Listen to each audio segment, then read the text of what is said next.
राम राम भाई सारे ने दीपावली की सभी को शुभकामनाएं। सुबह उठ के पी चाय पीने के बाद मैं निकाली गाड़ी निकालने के बाद करी उसकी धुलाई करने के बाद मैं निकल गया कुछ सामान लेने के बाद पहुंचा घर पे जाने के बाद में मैं निकल गया सांगानेर क्योंकि मुझे लाने थे जूते। मैन रोड बहुत ही ज़्यादा सूनी पड़ी थी, परंतु जब मैं जैसे ही मार्केट में पहुंचा तो देखा यहाँ पे तो बहुत तगड़ा आतंक मचा हुआ था। यहाँ पे हर दुकान के बाहर बहुत तगड़ी भीड़ लगी हुई थी। जूते लेके पहुंचे घर पे पहुंचने के बाद में हम चले गए चाय पीने के बाद में निकल गए घर के लिए। फिर बाहर देखा तो मार्केट में हमारे रोड के बाहर बहुत बड़ी भीड़ थी। शाम को लक्ष्मी पूजन के समय दिखाया घर का थोड़ा सा व्यू। पापा पूजा की तैयारियां कर रहे थे, तो इसी के साथ में मैं चला गया बाहर घर का व्यू दिखाने के लिए। घर का व्यू की जिस प्रकार से आ रहा था, पूरे घर के अंदर दिए ही दिए जगमगा रहे थे।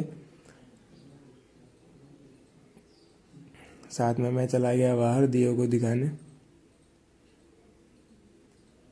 सभी भाइयों को मेरी तरफ से दिवाली की, गोवर्धन की, भाई दूज की सबकी शुभकामनाएं। और आप सभी को मेरी तरफ से आप सभी के परिवार वालों को भी शुभकामनाएं।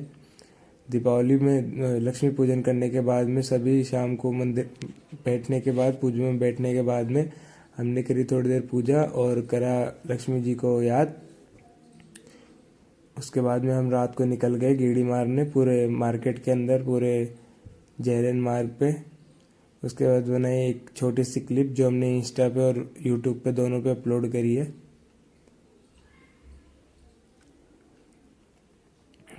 साथ ही साथ हमारे साथ राहुल और रोहित भी गए हुए थे, तो उनके साथ हम चले गए फिर रोमिनोज खाने के बाद में हम आए। फिर उसके बाद एक्सप्रेस रोल। फिर सुबह उठ के मम्मी को क्या है आज आज कुछ भी नहीं था। आज वैसे नॉर्मल गोवर्धन पूजा होती है, परंतु आज कुछ भी नहीं बनाया क्योंकि आज कुछ पता नहीं क्या था।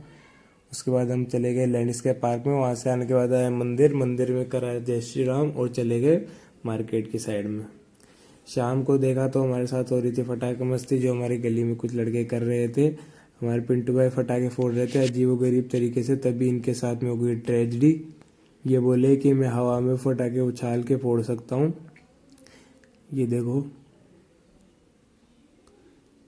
ये बोले कि तुम सारे हट जाओ, मैं हवा के अंदर फटाखे उछालूंगा। जैसे ही फटाखे हवा के अंदर उछालते हैं तो ये पता नहीं किस प्रकार से गिर जाते हैं। अभी देखिएगा,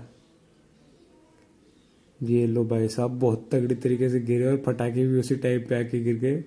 यहाँ पे बहुत तगड़ा हंसी का मंजर बना हुआ था। अगले दिन मम्मी ने करी गोवर्धन बाबा की मूर्ति को दी शेप। फिर शाम को इनकी पूजा करेंगे हम लोग।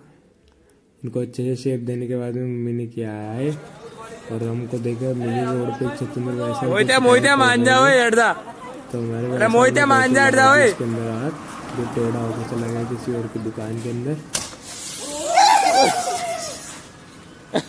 ये देख के वहाँ पे थोड़े आसपास लगे, सभी लोग हंसने लग गए। फिर हम निकल गए घर के लिए।